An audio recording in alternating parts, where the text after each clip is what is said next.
podem sair para o seu culto lá nos fundos, enquanto nós vamos meditar um pouquinho na palavra do Senhor.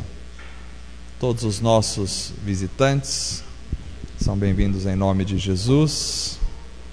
A irmã Divina está conosco novamente, graças a Deus. Deus abençoe a irmã Divina, passou por um momento de enfermidade, mas já está aí, graças a Deus. Deus abençoe. Vamos abrir a nossa Bíblia no livro de Mateus, capítulo 14.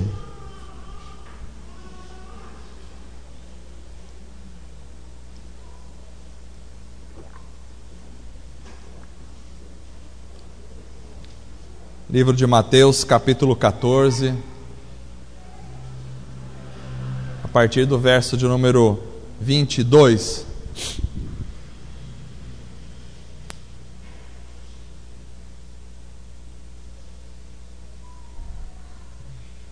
Mateus 14, do 22, nós vamos ler até o verso de número 36. Diz assim a palavra do Senhor: Logo em seguida, Jesus insistiu com os discípulos para que entrassem no barco e fossem adiante dele para o outro lado, enquanto ele despedia a multidão. Tendo despedido a multidão, subiu sozinho a um monte para orar. Ao anoitecer, ele estava ali sozinho. Mas o barco já estava a considerável distância da terra, fustigado pelas ondas, porque o vento soprava contra ele. Alta madrugada, Jesus dirigiu-se a eles andando sobre o mar. Quando o viram andando sobre o mar, ficaram aterrorizados e disseram: É um fantasma! E gritaram de medo. Mas Jesus imediatamente lhes disse: Coragem, sou eu, não tenham medo. Senhor, disse Pedro, se és tu, manda-me ir ao teu encontro por sobre as águas. Venha, respondeu ele. Então Pedro saiu do barco, andou sobre a água e foi na direção de Jesus. Mas quando reparou no vento, ficou com medo e, começando a afundar, gritou: Senhor, salva-me! Imediatamente Jesus estendeu a mão e o segurou e disse: Homem de pequena fé, por que você duvidou? Quando entraram no barco, o vento cessou. Então os que estavam no barco adoraram, dizendo: Verdadeiramente, tu és o Filho de Deus. Depois de atravessarem o mar, chegaram a Genezaré. Quando os homens daquele lugar reconheceram Jesus, espalharam a notícia em toda aquela região e lhe trouxeram os seus doentes.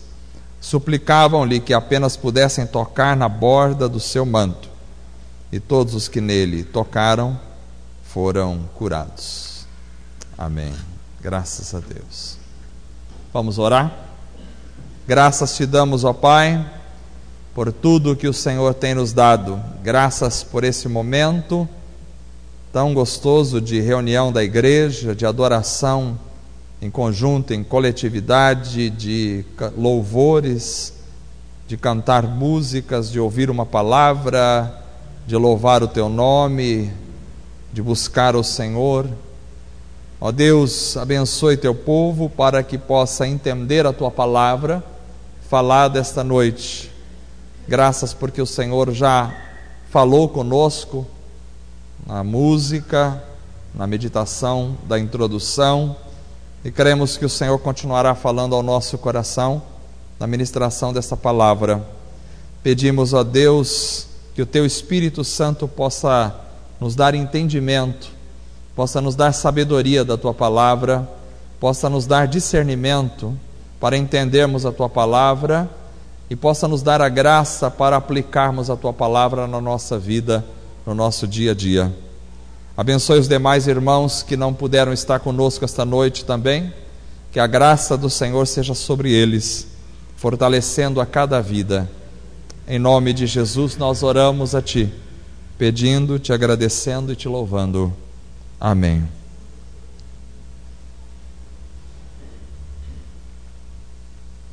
Irmãos amados, hoje eu quero trazer uma mensagem que considere a nossa história de vida. Por isso é importante que possamos ter em mente a vivacidade, que possamos ter em mente a profundidade e a grandiosidade da palavra de Deus. A palavra de Deus é viva, poderosa, não é apenas um livro escrito, não são apenas 66 livros em conjunto. A palavra de Deus é poderosa para nos trazer a revelação do que necessitamos para compreender, para conhecer Deus. Mas não só isso, a palavra de Deus também nos dá o privilégio de conhecermos a vida e conhecermos também a nós mesmos. Então a palavra é uma revelação sobre Deus, a palavra é uma revelação sobre a vida, e a palavra é uma revelação sobre nós mesmos. Por isso ela é profunda, por isso ela é imensurável, por isso a palavra de Deus é inatingível do ponto de vista humano.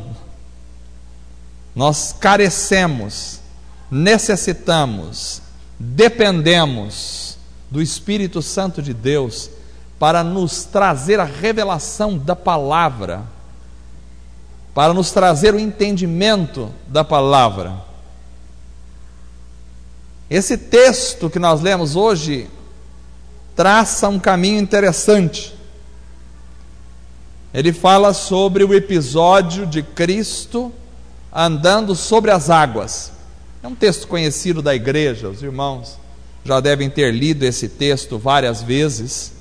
Quando vocês veem Jesus enviando os discípulos para o barco, e ele despede a multidão e sobe para orar, e fica orando até de madrugada, cerca de 3 a 6 horas da manhã. Ele resolve descer do monte e encontrar os discípulos, mas os discípulos já estão lá no meio do mar, com as dificuldades das ondas, do vento contrário, e Jesus simplesmente decide ir andando sobre as águas, e vai andando sobre as águas, e os discípulos, imaginem, cansados de madrugada, escuridão total, de repente contemplam um homem, uma pessoa, um ser andando sobre as águas. E aí eles ficam absolutamente apavorados, porque é uma coisa totalmente contrária à naturalidade da vida. Eles acham que é um fantasma, eles começam a gritar, e Jesus então diz: sou eu, fiquem tranquilos, sou eu que estou andando sobre as águas simplesmente. E aí Pedro então, como é sempre basicamente o que se adianta nas coisas, ele já se adianta: bom, se é o Senhor, eu também quero andar, então manda aí eu ir com o Senhor. E aí Jesus diz: então vem, e ele começa a ir, e ele sai, vai andando sobre as águas, e o texto diz que de repente ele começa a sentir o vento forte novamente, ele começa a olhar para os lados, e o medo se abateu sobre o seu coração, e ele começou a afundar. E começando a afundar, ele gritou ao Senhor: misericórdia, vou morrer aqui agora. Se houvesse algum resquício, alguma fagulha de orgulho no coração dele por ter andado sobre as águas enquanto os outros não tiveram essa coragem, naquele momento aquela fagulha desapareceu, porque ele começou a afundar, e o Senhor então pegou, segurou e disse para ele, homem de pequena fé. Interessante, porque Jesus chama alguém que andou sobre as águas de pequena fé. Então, a minha fé está difícil para pôr o pé para molhar o pé fora do barco. Mas ele afundou e Jesus então trouxe à consciência dele a sua fé, que era pequena, e disse: por que você duvidou? E aí, quando Jesus entra no barco, acontece a bonança, para o vento, as ondas se aquietam, né? Lembrei daquela música, o vento, né? O mar se revolta, e é uma outra circunstância, aquela música, mas tem uma relação com isso aqui também, porque quando Jesus bota o pé no barco, as ondas se acalmam, o vento para, e eles adoraram Jesus, disseram: tu és o Filho de Deus. É maravilhoso quando a gente pode trazer à tona revelações profundas da palavra. Na realidade, para mim, esse texto não é apenas um relato de um evento que aconteceu. Não é apenas um relato para mim de um ato miraculoso de Jesus. Me parece claro que, em primeira instância, e aqui eu vou me aproveitar da chave hermenêutica que o João usou no começo, me parece claro que, em primeira instância, nós temos sim o relato da grandiosidade de Cristo sendo revelada a seus discípulos a partir do ato miraculoso. Então, em primeira instância, talvez, o primeiro objetivo do texto é compartilhar conosco o poder de Jesus, inclusive sobre a natureza, sobre as leis da gravidade, mostrar o quanto Cristo é poderoso. Esse me parece ser um primeiro impacto do texto, mostrar o ato miraculoso que aconteceu naquela madrugada com Cristo. Mas me parece haver um sentido mais profundo ainda neste ato. O texto me parece revelar alguma coisa de uma profundidade maior do que simplesmente relatar o milagre de Jesus, porque me parece que nesse texto nós podemos ver reflexos da criação do universo. Hoje à tarde estava meditando nesse texto e fui impactado por essa realidade. Eu consigo enxergar nesse texto alguns reflexos da criação do mundo. É uma reflexão, para mim, da pessoa de Cristo, sendo revelado aqui como o Deus Criador. Preste atenção no cenário. A Bíblia é cheia de sutilezas maravilhosas. Olha o cenário, nós temos um cenário aqui interessante. Temos um cenário de escuridão. Escuridão era a quarta vigília da noite, entre 3 e 6 horas da madrugada. Então nós temos um quadro de escuridão, e esse quadro de escuridão me remete a Gênesis capítulo 1, verso 1 e verso 2. No princípio criou Deus os céus e a terra era sem forma e vazia, e trevas cobriam a face do abismo, e o Espírito de Deus se movia sobre a face das águas. Então, o primeiro cenário aqui, fazendo uma ligação a Gênesis, é um cenário de escuridão na quarta vigília da noite. Segundo elemento destacável no texto é a particularidade do a sós, o Cristo sozinho. O verso 23 que nós lemos enfatiza 2 vezes, e a gente precisa prestar atenção nas ênfases dos textos. Ele enfatiza 2 vezes que Jesus estava sozinho. Me parece que não é casual esta ênfase. Jesus estava sozinho. Isso me remete ao Espírito de Deus solitário pairando sobre a face das águas, onde não havia humanidade, não havia criação ainda. Outra particularidade deste relato é o fato de Jesus mover-se sobre as águas, Cristo andando sobre as águas. Isso me parece que não é mera coincidência, porque remete ao elemento do Espírito Santo no começo da criação, quando havia trevas sobre a face do abismo, trevas estavam ali, a luz não havia sido criada ainda, e o Espírito de Deus se movia sobre a face das águas. Cristo andando sobre a face das águas me leva a pensar no Espírito se movendo sobre a face das águas.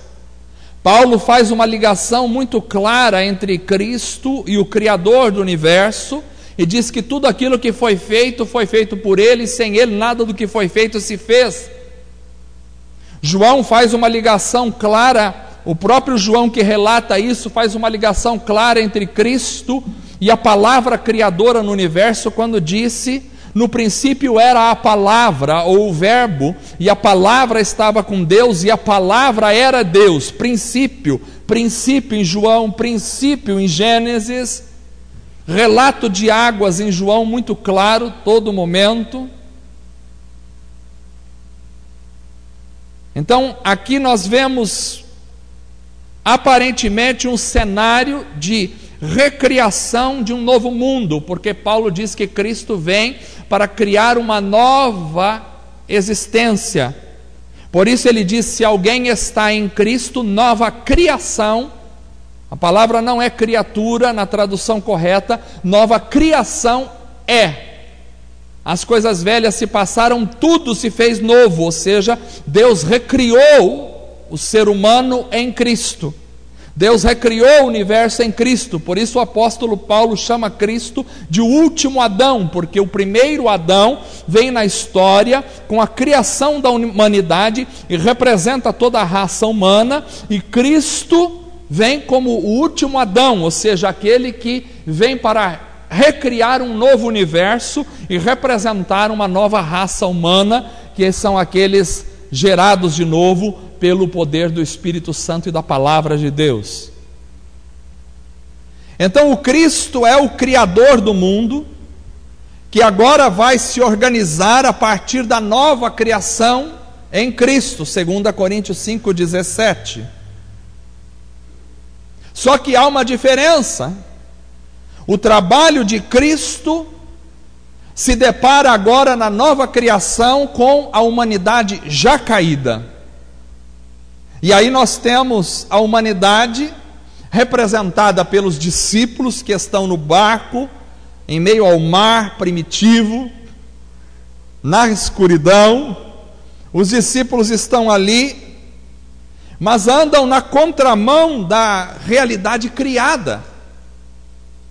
Por quê? Porque contrário aos discípulos, e o texto é claro em dizer isso, que contrário aos discípulos, ou seja, contrário à humanidade, estava a criação, estavam o vento e as ondas. O barco era açoitado pelas ondas, porque o texto diz: o vento e as ondas eram contrários aos discípulos. Então me parece uma figura do homem lutando contra a natureza, na realidade caída, e isso nos remete ao antagonismo, à contrariedade entre Adão e a natureza depois da queda, quando a natureza começou a ser contrária e não mais harmônica em relação ao homem. Quando Deus disse para Adão: você vai cultivar a terra e essa vai produzir espinhos, ela vai ser contrária a você. Você vai lutar contra a natureza, porque os animais agora vão tentar devorar os seres humanos. E do teu suor, ou seja, a natureza será tão contrária que ela vai se transformar no inimigo seu, e do teu suor você só vai comer o pão que a natureza dá a partir de muito esforço. Do teu suor comerás o teu pão. Então esse quadro da recriação retrata a condição da humanidade, porque o ser humano é contrário à natureza e a natureza é contrária ao ser humano, e a partir daí nós temos toda a depredação da biodiversidade, nós temos a depredação do meio ambiente.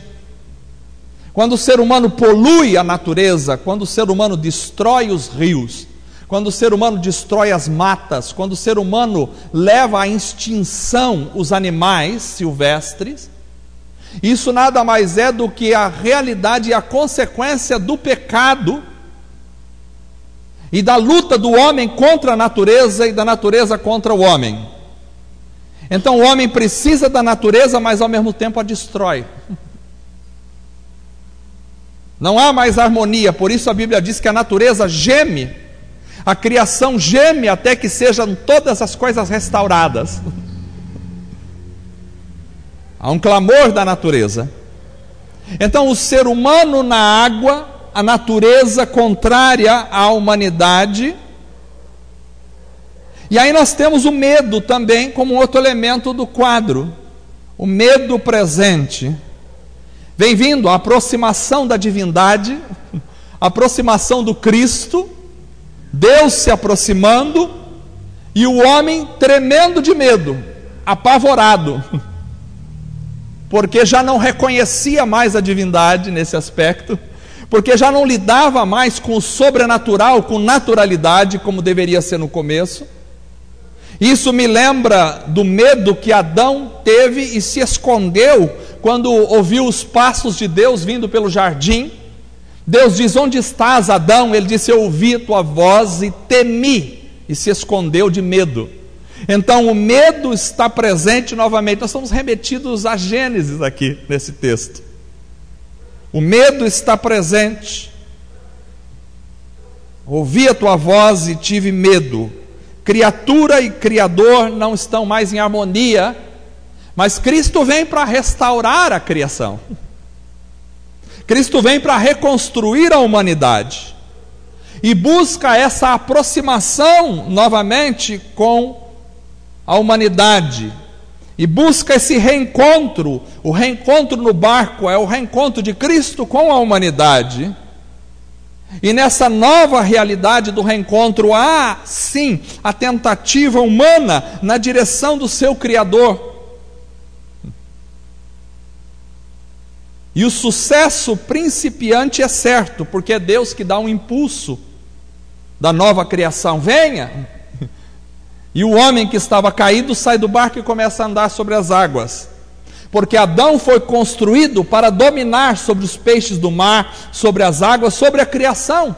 Mas com a queda, Adão perdeu o seu domínio. E a situação se tornou violenta de um para com o outro. Então Cristo chama o homem, e o homem vem para fora do barco, e ele começa a dominar sobre as águas novamente. Mas o fracasso da humanidade se repete, como na história da criação. O fracasso da humanidade se repete, porque a vida continua sendo em meio às muitas contrariedades, porque a restauração completa da criação ainda não aconteceu. Por isso somos sempre submetidos a nossos medos, quando nos deparamos e prestamos atenção nos conflitos ao nosso redor. E é isso que Pedro faz. Ele anda sobre as águas por um tempo, mas quando ele começa a prestar atenção no vento, nos conflitos, nas contrariedades da vida, sua fé esmorece. E aí ele começa a afundar. Essa é a nossa história de vida. Tem hora que a gente anda sobre as águas, principalmente no processo da conversão, na chamada a uma nova criatura, na reconstrução de todas as coisas, a gente anda sobre as águas. Mas de repente, no caminhar da história, no caminhar da vida, A nossa vida é cheia de intempéries, é cheia de tempestades, é cheia de ventos, é cheia de ondas, é cheia de elementos contrariantes. E isso faz com que, de alguma forma, os tremores da nossa alma comecem a aflorar, e a gente às vezes começa a sentir medo. Ou só eu é que tenho medo aqui, às vezes, na vida? Ou só eu que sinto medo de vez em quando? Ou só eu que sou submetido a tantas intempéries que às vezes me encontro me afundando nas realidades da vida? É o que acontece com Pedro. Ele começa a afundar nas águas porque de alguma forma a sua fé, que foi principiada de forma tão inovadora, que foi principiada de forma tão grandiosa pelo Cristo, que faz com que ele suba sobre as águas e domine sobre a realidade criada, agora começa a sucumbir diante das muitas tentações e lutas e aflições da vida. E quando começa a sucumbir, ele começa a afundar. Só que há uma diferença, porque quando Adão afundou, de certa forma afundado ficou. Mas quando Pedro afundou, existia alguém ao seu lado para puxar a sua mão para cima. E quando Pedro afundou, Cristo pegou e segurou nele. Ou seja, na nova criação, nós temos aquele que está ao lado. Por isso Jesus diz: eu vou, mas eu vou enviar um outro Consolador. E a palavra Consolador aí significa aquele, no original, aquele que anda ao lado, aquele que está ao lado para ajudar. Ou seja, na nova realidade, a humanidade não precisa mais ficar afundada. Mesmo que em meio às lutas e tribulações, às vezes a sua fé esmoreça e você comece a afundar, há sempre a mão protetora da divindade, de Cristo, do Espírito ao seu lado, para te pegar quando você afundar e te colocar de novo no barco e na segurança. Esta é a realidade que me parece clara neste texto. O medo é presente. Há o fracasso da fé.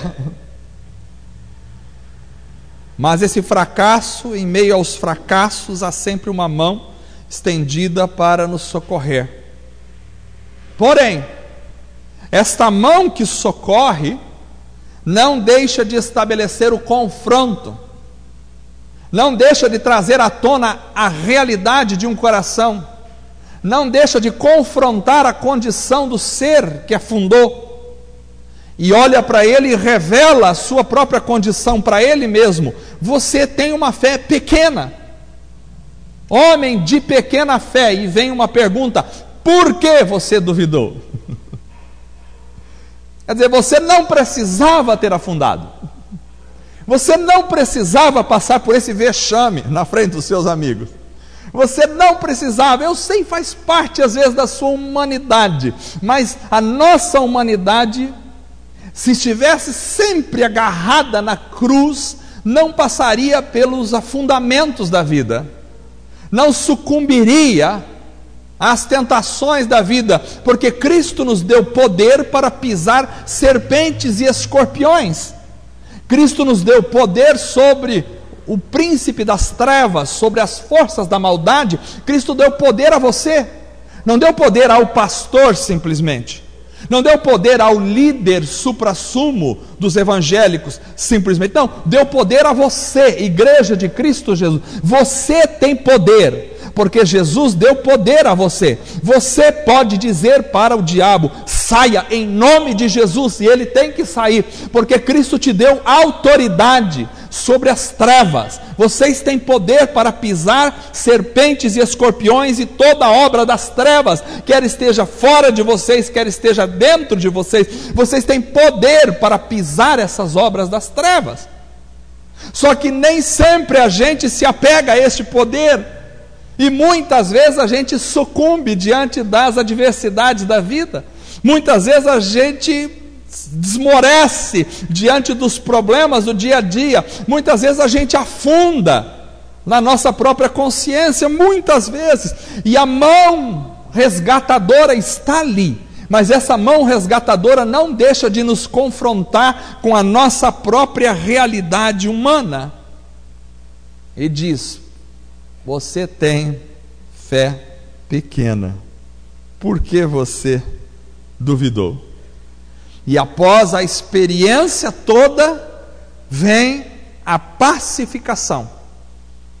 Cristo entra no barco e as coisas são pacificadas imediatamente. E após a pacificação, vem a adoração. Eles o adoram. Você é o Filho de Deus. Então o quadro da criação me parece que se repete aqui. Porém, ao contrário do Gênesis, agora o fim não é a desolação, não é a expulsão do jardim. O fim é a pacificação e a adoração. Esse quadro de Cristo como o Deus Criador, aquele que domina as águas, que paira sobre as águas, este quadro da humanidade em conflito e amedrontada, esse quadro de Cristo como aquele que vem para recriar a realidade toda, o quadro do homem que vem de alguma forma tentar uma aproximação, mas o fracasso se repete por causa da fragilidade humana. Esse quadro onde o socorro é presente, onde a correção faz parte do aprendizado, e onde a finalização é recheada de paz e adoração, fala com certeza da história da vida humana, a história da vida humana como um todo, fala do nosso chamado para sermos adoradores. Jesus vai dizer em João capítulo 4, verso 23, que o Pai procura adoradores que o adorem em espírito e em verdade. Por isso somos chamados para ser adoradores. Presta atenção, não somos chamados para ser músicos. Tem gente que acha que adorador é músico. Tem gente que acha que adorador é simplesmente aquele que toca alguma coisa ou que canta alguma coisa. Os músicos também adoram, mas adoração não é música simplesmente. Adoração é um estilo de vida. Adoração é rendição ao Senhor. Adoração é reconhecimento da glória de Deus. Adoração é reconhecimento da nossa pequenez. Adoração é aproximação de Deus. Adoração é reconhecimento da glória de Deus na nossa vida. Então somos chamados para ser adoradores, mas a adoração é sempre o resultado de uma experiência com o Senhor. E essa experiência com o Senhor precisa passar pela recriação, onde nós somos novamente submetidos ao quadro da história. Por isso Jesus disse a Nicodemos: necessário é nascer de novo. É preciso recriar a coisa criada, porque a coisa criada se afundou no pecado. E Cristo veio com uma nova proposta. Cristo veio para recriar aquilo que tinha sido criado. Cristo veio como um criador para criar novamente a realidade que o homem afundou, porque o mundo jaz no maligno, estava condenado em seus pecados. Por isso Cristo precisou dar uma nova criação. Por isso aquele que está em Cristo é uma nova criação. Então a realidade precisa ser criada novamente, para que eu me transforme num adorador. Ou seja, ninguém consegue ser um adorador se não passar pelo novo nascimento. O João disse do novo nascimento no começo: ninguém pode ser um adorador se não for recriado por Deus. Se estiver na velha criação, se pertencer a Adão, se pertencer à raça humana na velha criação, ninguém pode ser um adorador. Únicos que são adoradores são aqueles que foram recriados em Cristo Jesus, porque é aqueles que reconhecem a realidade de Deus, já que a palavra de Deus diz que a revelação de Deus não é entendida porque não tem o Espírito de Deus. Então, precisamos ser recriados para sermos adoradores. Essa experiência que passa pela recriação, onde nós somos submetidos novamente ao quadro de nossa história, onde somos submetidos à revelação de nossos conflitos diários, que revela os nossos medos mais interiores da nossa alma. Nós temos medo. Se você está passando pela constatação de que a vida é cheia de conflitos, se você passa pelos conflitos da vida, se você está vendo os seus medos diante de você sendo expostos, isso pode ser um benefício para você. Realmente pode ser um benefício, porque o caminho da verdadeira adoração passa por aí. Os discípulos, após o medo, após a contemplação e a revelação de Cristo, caíram na adoração. O caminho da adoração passa por aí, porque para sermos adoradores precisamos contemplar as nossas raízes históricas. Deus recriou o mundo em Cristo, e precisamos passar pelo processo da recriação, e no processo da recriação, me parece que é por isso que Jesus monta novamente o cenário da criação. No processo da recriação, nós vamos enfrentar os conflitos da vida. Quando Deus trabalha conosco nos conflitos da vida, isso fica muito evidente para nós, porque Deus escolhe muitas vezes trabalhar comigo e com você a partir dos conflitos da vida, das contrariedades da vida. Não tem momentos em que parece que o vento é contrário a você? Você já tentou remar contra o vento? Não tem momento em que parece que você vai correr, já tentou correr contra o vento? Quando está ventando, tinha uma época que eu dava uma de atleta e corria um pouco, né? Mas na época que ventava, o cansaço era muito, muito maior, porque às vezes pegava contra o vento, então a força que você precisava exercer para percorrer a mesma distância no mesmo tempo era muito maior. Você gasta muito mais energia quando você vai contra o vento. A favor do vento é mais fácil, principalmente se for uma ventania e você for bem magrinho, é só soltar que o vento vai levando, cuidado para não voar. Mas quando você vai contra o vento, é uma dificuldade. E às vezes nós na vida nos encontramos contra o vento, nós nos encontramos contra a circunstância. Não parece que às vezes tudo dá errado para você? Já teve essa experiência de tudo dar errado? Já teve essa experiência de comprar um carro, semana que vem o carro fundiu o motor?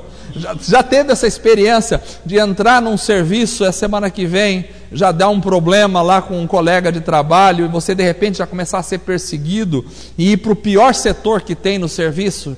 Já teve a experiência de começar a namorar uma pessoa, totalmente apaixonada por ela, e uma semana depois de namoro, você vai descobrir que ela não era nada daquilo que aparentava ser pelo Facebook? Já teve essa experiência da vida? Você já teve a experiência de investir em alguma coisa, dinheiro, você investiu em alguma coisa pensando que ia dar um bom lucro, e 2 meses depois descobriu que você perdeu todo o seu dinheiro, porque as coisas foram contrárias?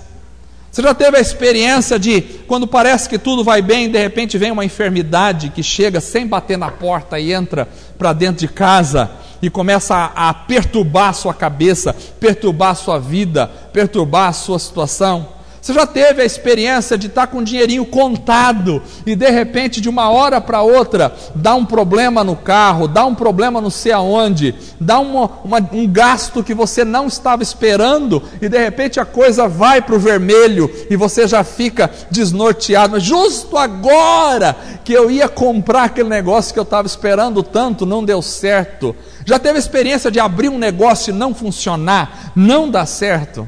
Você já teve a experiência de sair um dia de casa e de repente, na rua você está bem, está alegre, e de repente do nada uma pessoa começa a xingar você no trânsito, brigar com você, buzinar, e aí parece que a coisa já não dá certo? Você já teve a experiência de acordar de manhã e de repente, se você não fosse crente, diria: acordei com o pé esquerdo? Porque crente, tanto faz acordar com o pé esquerdo ou direito, não tem problema nenhum. Mas as pessoas supersticiosas não podem descer da cama com o pé esquerdo, que senão dá azar. E de repente você se pega dizendo: acho que eu, sem querer e sem acreditar, desci com o pé esquerdo e deu tudo azar na minha vida. Já aconteceu isso com você? Se aconteceu, eu vou te falar uma coisa: você não é um extraterrestre, não é só com você que acontece isso, você não é único. Se te consola, acontece comigo direto. Se te consola, acontece com todo mundo aqui. Se te consola, não é só você que está em dificuldade. Se te consola, não é só você que quer comprar uma coisa e não tem dinheiro para comprar. Não é só você. Muita gente aqui está na mesma circunstância que você. Muita gente aqui talvez não sabe como pagar a conta amanhã. Muita gente daqui vai receber o salário e ao invés de ser pagamento, vai ser passamento. Ele passa pela conta e a gente nem vê. Muita gente no Brasil vai ser assim. Por quê? Porque muitas vezes nós lidamos com forças contrárias. Já que a vida se tornou contrária a nós, já que por causa do pecado na humanidade, a natureza se tornou antagônica, contrária ao homem. E o homem contrário à natureza. O homem destrói a natureza e a natureza destrói o homem. O homem acaba com a natureza e a natureza acaba com o homem. Nós vivemos uma guerra constante.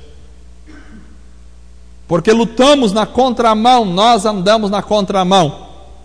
Eu fiquei imaginando os discípulos montando naquele barco, dizendo: mas por que Jesus tinha que mandar a gente agora? Olha o vento, olha a situação. Se Jesus mandou, não tinha que ser tudo bom?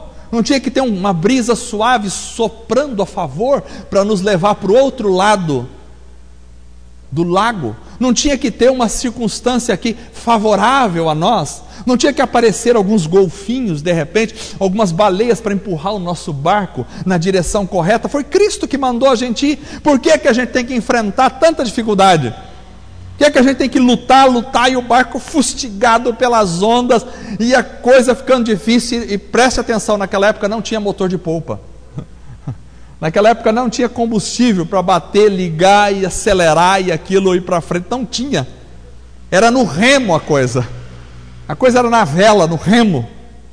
Era a precariedade do momento, e na precariedade do momento eles estão lutando altas horas da madrugada. Pelo menos Jesus não podia ter mandado a gente ir com o sol a pino. De sol é mais fácil, clareza, a gente vê as coisas tudo. É melhor navegar durante o dia do que navegar durante a noite. Agora ele nos manda à noite e o vento contrário. Já aconteceu isso com você? Se você enfrenta conflitos na vida, saiba que é assim mesmo. Eu não vim aqui dizer para você que a vida não tem conflitos, porque eu seria um mentiroso se eu falasse isso. É assim mesmo. E vai continuar assim mesmo até o dia que Cristo voltar para nos buscar. Mas tem uma boa notícia nisso.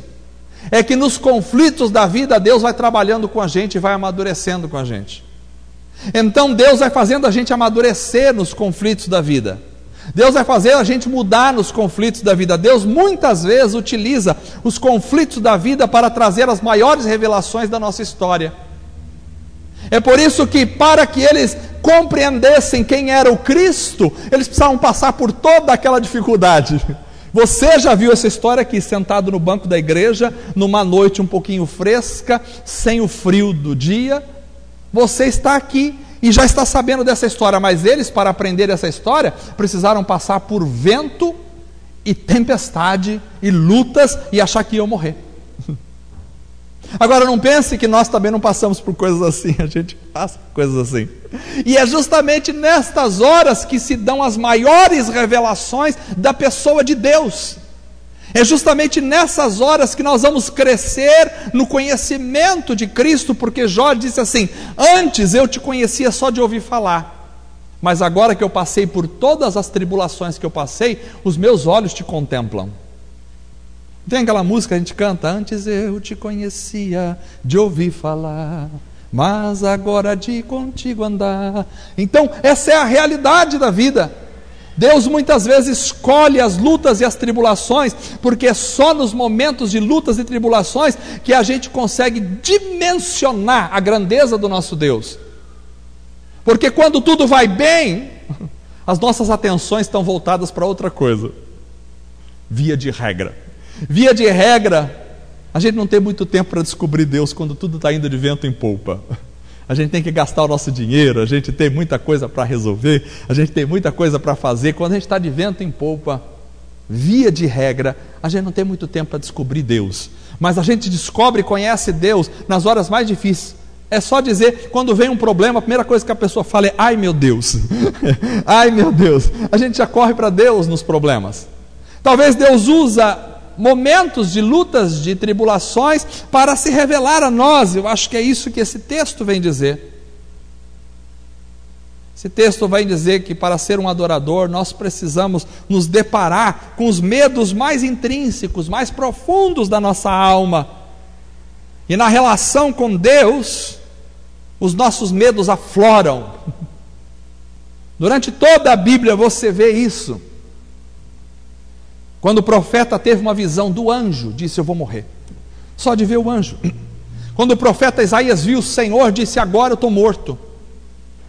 Por quê? Porque a condição humana pecaminosa, quando contempla a divindade, o Deus Todo-Poderoso, geralmente traz temor no coração e na alma. Por quê? Porque nós caímos muito do que éramos. Adão conversava com Deus claramente, sem medo, mas quando Adão pecou, ele fugiu e se escondeu de Deus, porque a voz de Deus lhe deu medo. O homem foi feito para viver uma vida de relacionamento profundo com o Senhor, em paz e em alegria, mas por causa da nossa fragilidade, dos nossos pecados, e daquilo que somos que não deveríamos ser, por causa disso, os medos vêm na nossa alma constantemente, quando Deus se aproxima. Então eles ficaram cheios de medo, mas para se tornar um adorador, a gente passa às vezes por esta circunstância, porque a gente precisa contemplar. Para ser adorador, para adorar a Deus, eu preciso saber quem é Deus, e eu preciso saber quem sou eu. Quando eu passo por situações difíceis, é que eu vou me conhecer. Porque até em tudo está bem, eu não me conheço. É difícil eu me conhecer quando as coisas estão tudo certo para mim, porque aí eu começo a fazer uma imagem de mim que eu não sou. Eu começo a criar uma ilusão a respeito de mim mesmo. Eu começo a achar que eu sou melhor do que eu sou. Eu começo a achar, talvez no momento de coisas tudo certas para a minha vida, eu começo a criar uma ilusão a respeito de mim. Parece que é isso que acontece com o próprio Pedro.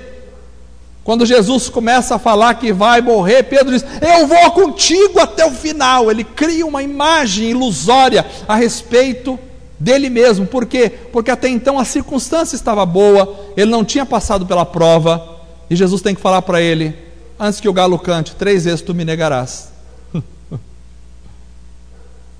Porque é quando o galo canta que a coisa fica difícil. É quando a noite é escura, é quando o vento bate contrário, que eu vou reconhecendo a minha própria realidade humana. Quem sou eu? E Deus usa as tribulações da vida muitas vezes para revelar quem nós somos.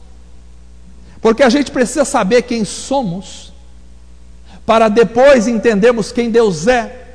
E nesse processo de conhecer a mim mesmo, a minha fragilidade, e por causa de conhecer a minha fragilidade, se render com humildade aos pés do Senhor, é que eu posso conhecer a grandeza deste Deus e assim adorá-lo.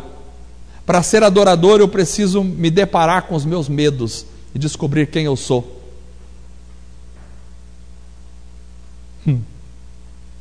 Acho que foi bom que Pedro afundou, porque talvez ele, ao invés de tirar a espada e cortar a orelha do soldado, teria cortado o pescoço de 2 ou 3, achando que era alguma coisa. Para ser um adorador, eu preciso constatar os fracassos inerentes às minhas tentativas de aproximação. Os fracassos fazem parte da minha vida, mas também fazem parte de recomeços. Porque quando eu caio, quando eu fracasso, quando eu afundo, quando eu falo que não devia, quando eu penso que não devia, quando de repente eu ajo com uma fraqueza que eu achava que eu não tinha, Quando eu me sinto fracassado, aí é que eu tenho a oportunidade de recomeçar novamente. Eu tenho a oportunidade de ser socorrido pela mão protetora do Senhor, que está ali para me agarrar, pelo Espírito que está do meu lado para me levantar. O texto bíblico diz: 7 vezes cairá o justo, mas Deus o levantará em todas.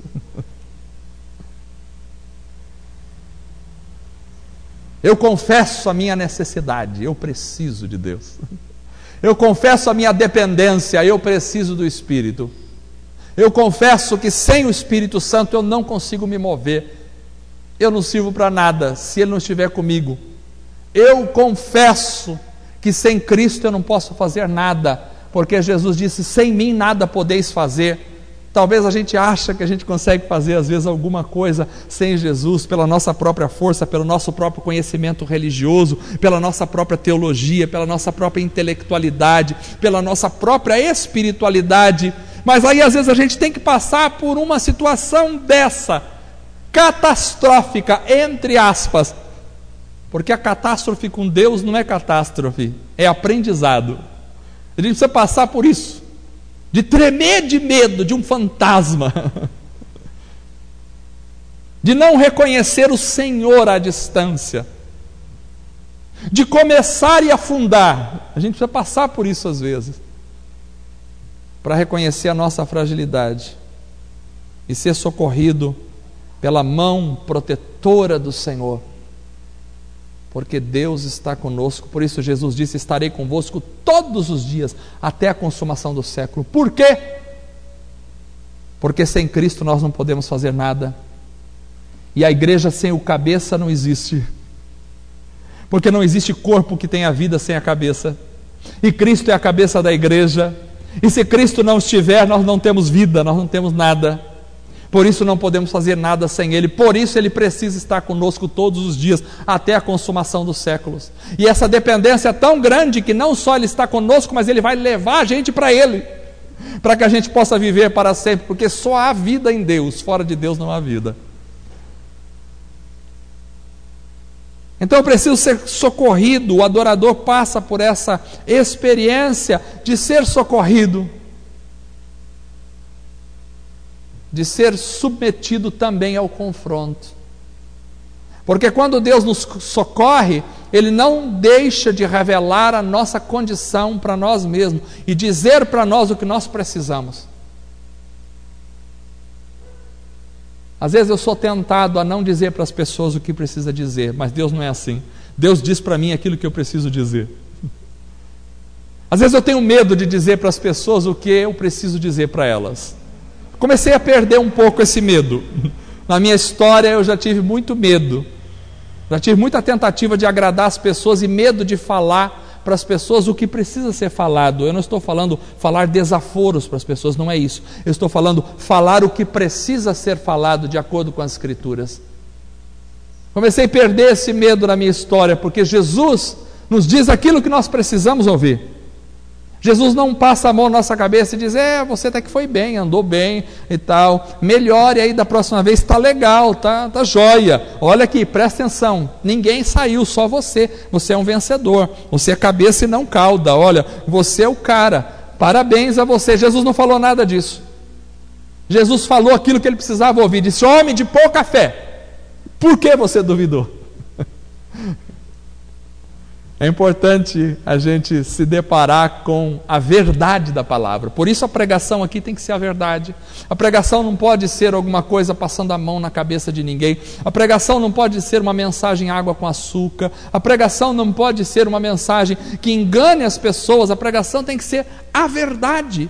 A verdade precisa ser dita. E a verdade é essa, que a nossa fé muitas vezes não atinge as dimensões de um grão de mostarda. E a gente precisa ser deparado com essa realidade e se deparar com essa pergunta: por que você duvidou? Você devia ter confiado, continuado. Isso não é uma condenação, isso é uma constatação. A nossa sociedade, ela se tornou tão doente, a nossa sociedade se tornou tão demente, que as pessoas não podem mais ser confrontadas com a verdade, que levam sempre para o lado negativo.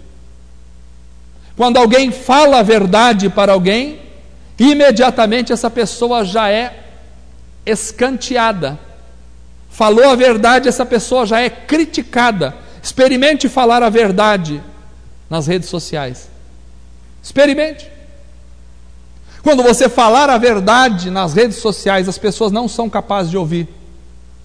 Via de regra vão te chamar de preconceituoso. Aliás, a palavra preconceituoso hoje em dia adquiriu uma dimensão completamente diferente do que significa ser preconceituoso. Hoje em dia, não ser preconceituoso é concordar com tudo. Porque quando você não concorda com um comportamento, você já é imediatamente chamado de preconceituoso e radical. Dizer sim para tudo é ser não preconceituoso e ser um cara legal e aceito na sociedade. Mas quando você diz, olha, isso não está certo, você é ignorante, tapado, preconceituoso, radical, fundamentalista. Infelizmente, a nossa sociedade sofre de uma demência psíquica, mental, causada pelo pecado, que faz com que as pessoas não suportem a verdade. E quando se fala a verdade, as pessoas já imediatamente se levantam contra. E sobre uma áurea de pseudo-inteligência diz, não é bem assim. Há controvérsias. Eu não estou falando de coisas controversas, eu estou falando da verdade. A verdade é a verdade. Hoje em dia não se pode falar a verdade, mas Jesus não negocia a verdade. A nossa sociedade diria para Pedro, vamos pegar uma medalha imediatamente e colocar no pescoço dele, porque o único homem na face da terra a andar sobre as águas foi esse. Aplaudam o Pedro. Não fale nada para não desanimar ele. Esqueçam o fato de ele ter afundado. Isso foi um lapso na vida dele. Não sejam duros, não sejam preconceituosos, não sejam radicais. Vamos exaltar o que tem de bom, não vamos falar da coisa errada. Vamos contemplar Pedro diante de todos os apóstolos com um troféu maravilhoso no final dessa viagem náutica, chegar do outro lado e dizer, eu vim aqui agora para exaltar o Pedro, que foi o único que conseguiu dar 10 passos na água. Alguém mais deu 10 passos na água aqui? Ninguém. Então ele deve ser aplaudido. E esqueçamos qualquer coisa contrária. Nossa sociedade é assim, mas Jesus não é assim. Jesus vai no âmago do problema, da doença. Jesus vai no âmago da situação. Jesus não enfocou o quanto ele andou, enfocou a fé dele que afundou. Porque se ele andou pelo poder de Cristo, mas se afundou foi por sua própria demência. E Jesus disse, você está errado, por que você duvidou? Agora, o fato de Jesus ter apontado o erro não significa que Jesus condenou. Hoje em dia, na nossa sociedade, um outro problema da demência da sociedade é esse. Não se pode mais apontar o erro, que significa condenar. Apontar o erro na nossa sociedade sempre significa hoje em dia condenar. Quando você fala o erro, olha, isso aqui está errado, alguém já diz, não julgueis para não ser julgado. Tira um versículo fora do contexto. E aí um erro não pode ser dito como erro. Pecado, então, é uma palavra que não pode ser usada no mundo hoje. Não pode ser usada. Pecado é uma palavra não bem-vinda no mundo. Então, quando se fala isto é errado, alguém diz, não condene, não condene. Condenação é uma coisa bem diferente de apontar o erro. Julgar e condenar uma pessoa é dizer que o fim dela está ali determinado para aquilo e ela deve receber a punição. Não é isso. Não é isso que Cristo faz quando aponta o erro. A sua fé é pequena, por que você duvidou? Porém, sai fora da água. Resgate a pessoa. Então Cristo mostra o erro, mas salva a pessoa. Mostra o erro, mas traz a pessoa para o barco. Mostra o erro, mas traz a pessoa para a segurança novamente. A igreja não pode deixar de apontar o erro, mas também não pode deixar de manifestar a segurança. Nós não estamos aqui para condenar o mundo já está condenado. Nós estamos aqui para dizer o que é certo e o que é errado. E nós estamos aqui para apresentar o caminho da segurança para as pessoas. O caminho da segurança é estar nos braços de Cristo. Então, para ser um adorador, tem que ser submetido ao confronto, sim. E quando é submetido ao confronto pessoal, as pessoas não gostam de ser confrontadas pessoalmente. Ninguém gosta, mas é necessário. É necessário que eu seja confrontado na minha realidade pecaminosa. É necessário, porque só assim eu vou despertar para quem eu sou. E despertado para quem eu sou, eu posso me arrepender. E me arrependendo, eu posso encontrar misericórdia em Deus. E quando eu sou submetido ao confronto, eu finalmente, e passo por toda essa experiência, e aceito o confronto, porque uma coisa é ser submetido ao confronto, e outra coisa é aceitar o confronto. Tem gente que aceita e tem gente que não aceita. Quando eu aceito o confronto, então eu venho para a segurança do barco, e Cristo me dá a paz e a tranquilidade. A calmaria apareceu. E como resultado de tudo isso, a adoração fluiu. A vida cristã, irmãos, deve ser uma construção da adoração ao Senhor. Quem quer ser um adorador precisa ser submetido a esses processos, aos processos da recriação. Porque certamente Cristo está andando sobre as águas. Certamente o vento é contrário a nós e as ondas são estarrecedoras. Certamente medos afloram na nossa existência, na nossa vida, porque Cristo se aproxima de nós, homens pecadores. Certamente fracassos são realmente uma realidade nesta caminhada. Ora nós estamos andando sobre as águas, mas ora a gente já afunda. É assim. Mas saibam que o socorro é presente quando vocês afundarem. Precisamos esticar o braço e pedir socorro. Pedir socorro é uma coisa muito difícil. É muito difícil porque implica em romper com o meu orgulho, do eu dou conta da situação. Você precisa pedir socorro. Quando você vê que não dá conta da situação, começou a afundar, é bom pedir socorro. E Cristo está ao lado para segurar.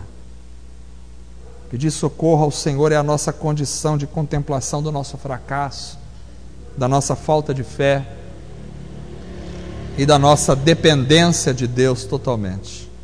E Cristo sempre nos socorre. Mas sempre também há uma confrontação. Cristo aceita todo mundo como é, mas propõe um caminho de mudança para que todo mundo viva a santidade. Quando as pessoas gostam de citar sempre aquele texto, quando Jesus disse para aquela mulher apanhada em adultério: eu também não te condeno. Só que esquecem do resto do texto, quando ele disse: vai e não peques mais. Jesus traz essa questão e diz: eu não vim aqui para condenar, eu vim aqui para te dar um caminho. Agora, se você quer seguir, vai e não peques mais. Depois da luta sempre vem a bonança, porque Cristo junto as coisas vão mudar. E a adoração será sempre o resultado final de uma vida em Cristo. Você pode ter as lutas que for, mas se Cristo estiver com você, tudo acaba em adoração. Tudo acaba em adoração. A gente diz que no nosso país tudo acaba em pizza, né? No Evangelho tudo acaba em adoração. Você pode passar as lutas que for, mas se Cristo estiver junto, vai acabar em adoração. Porque nós somos adoradores para a glória de Deus. Amém? Então essa mensagem que eu queria trazer para vocês, pedir aos irmãos ficarem de pé para a gente orar. Essa mensagem me revela essa grandeza do processo